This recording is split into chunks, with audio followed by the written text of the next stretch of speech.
योग सिद्धाय सिद्धबुद्धाय भद्रभावाय हि नमः।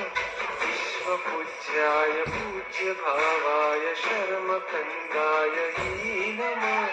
वागीश्वराय वागम्भीराय वाग्मिताय हि नमः। गुरुदेवाय गुरुवक्त्राय गुरुचरणाय हि नमः। परब्रह्माय ब्रह्मरूपाय रूपशुद्धाय हि नमः।